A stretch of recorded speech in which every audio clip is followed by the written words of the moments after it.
CO, Oshtisanali. Hello, hello. Good morning, and Wado. Thank you for watching. Or CO Nagad. I guess I should start saying CO Nagad because it's hello all. But anyway, I wanted to clarify some things. I'm trying to hurry up and do this before my son's done with his math.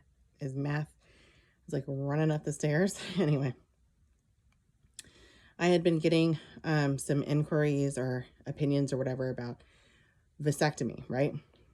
And vasectomy reversal, whatever. Why did my husband get a vasectomy? Okay, so this might get a little cringeworthy for you, I don't know. And I don't care because we're all adults, right? If you've been following me, you know that I'm super sensitive to stuff, and it only gets worse as I climb the ladder of like expanding my consciousness and increasing my frequency, vibration, etc. So I have always been allergic to plastics, latex, and stuff, right? And that was outwardly growing up, and then it became, once I became active, it was inwardly, if you're catching what I'm following. So I cannot use any internal contraceptives from the OBGYN, like nothing.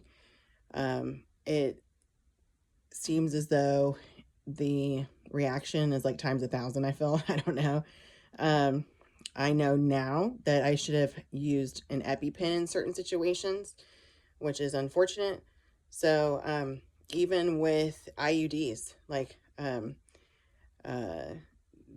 Mirena one, man, that did a number on me. I have no idea what the heck that's made out of, but it ain't for sensitive people, I'm telling you. I ended up having to, the VA wouldn't even remove it because they told me it cost like either like $5,000 or $10,000 per thing, which is insane in and of itself. But the guy told me, no, I can't remove that. And I had had one before, and it was wreaking havoc on me. I had no idea what was going on with that.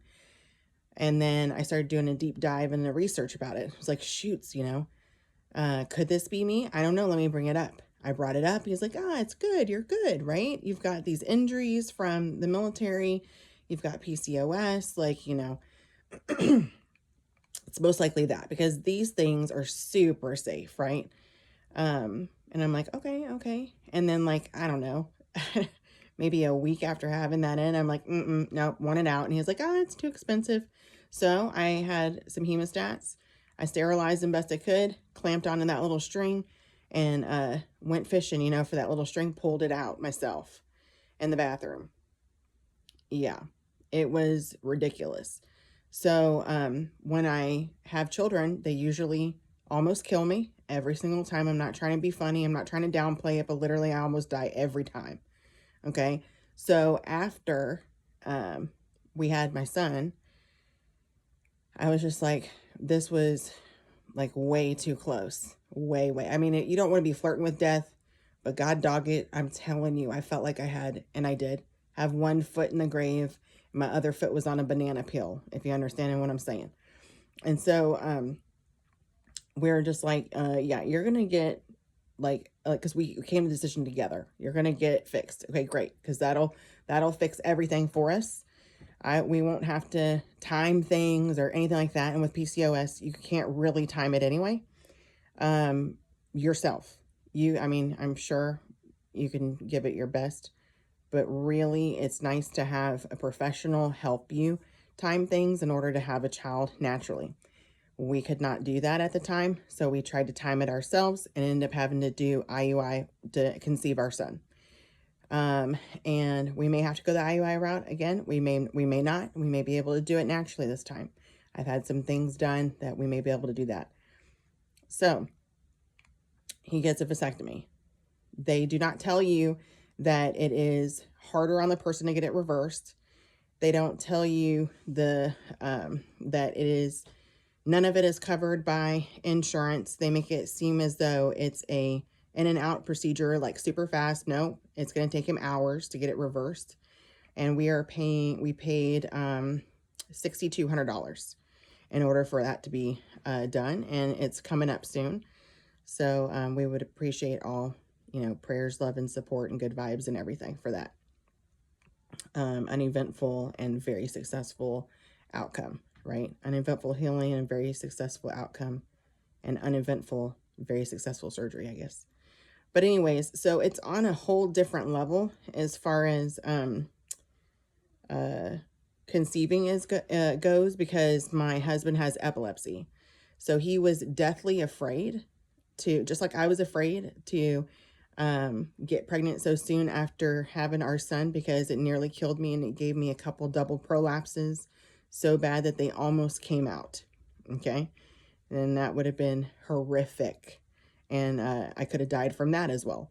But there was just complications, unforeseen. And yeah, but anyways, so we, fear was a big play in that part. And then another big role that fear played was my husband did not want to pass on his epilepsy to our children. So we wanted to go the IVF route so that we can have embryos tested and everything. And when we had the embryos tested for the 2 times that we did, well, for the first time that we did IVF, because we've only done it twice, it came back that we both carried a thing for like lactose intolerance, and it's not like, oh, it'll give you gas. It's the one where it can range between non-viability, or they have to be on a special liquid diet for the rest of their lives, or it'll just give them a little gas from time to time, or it'll give them the runs. So the one that we ended up having was the one where it may give them the runs, or it'll give them gas from time to time. That's okay. And then the thing we were worried about was the epilepsy. Now, here's the kicker. Not every epilepsy is mapped on that yet, because there's still so much research to do, or if it is mapped, the government ain't releasing that to us, right? So he has a special kind of epilepsy. Just kidding. But yeah, no, he does. It originates in the thalamus, which controls everything except for, I think, 2 things. And I can't remember what the second one was, because it didn't really matter to me, because it didn't pertain to his everyday life. One, I think, is hearing, and I can't remember what the other one is.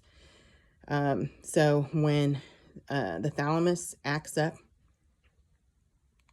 too crazy, then it will kind of reset everything all at once, like sending signals to everything. And so everything freezes up or does what it's supposed to do, like super fast.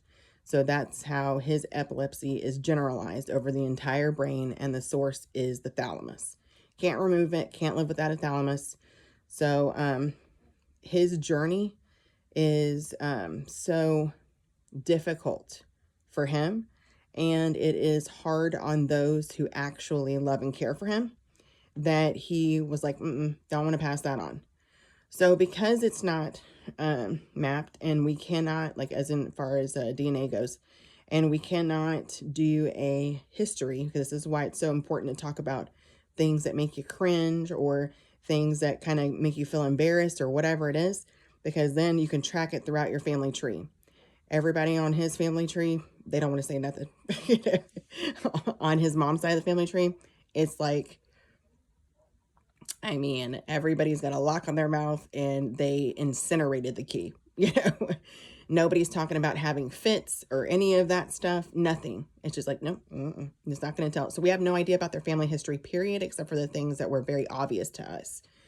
So we have no idea if it's genetic. His epileptologist thinks it is, but it just hasn't been mapped yet. So we're going to just go ahead and try again. That's what we feel Creator is putting in our path, and that's what we're doing. So anyway, just think about it. Don't let fear dictate everything that you're doing. Let logic drive the bus. We let fear dictate it, and in doing so, we wasted 2 years trying to pay for something that we actually didn't need to go down, to walk down, right? We needed to go another route, and we didn't know that, and we couldn't hear Creator because we had so much fear, and I'll talk about that another time. But anyway, don't need to go hang a gay and a good shanaske. Till we meet again. Love you, mean it.